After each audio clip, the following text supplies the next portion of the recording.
Hello there, and welcome to yet another bit of poetry from me.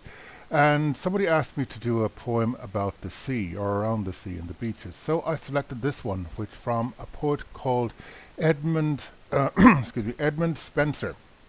This would have been from around the 1590s, so at some point, probably 1596, and it's Sonnet 75. Now, Edward Spenser actually lived most of his life in Ireland. He lived in Kilcolman Castle in County Cork, and this particular poem was actually written in praise of his second wife, his first wife having died that year.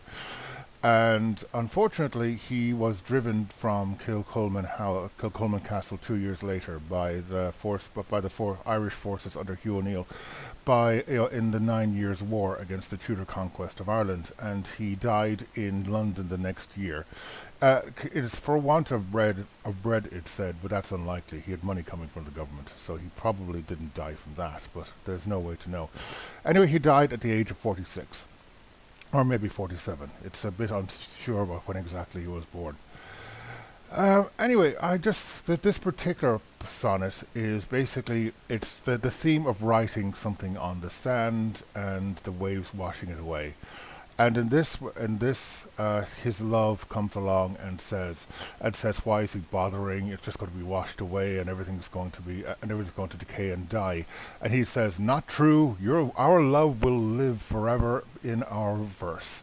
And considering that I just spoke the name of Elizabeth Boyle, who married twice after he died, by the way. It is pretty strictly speaking true.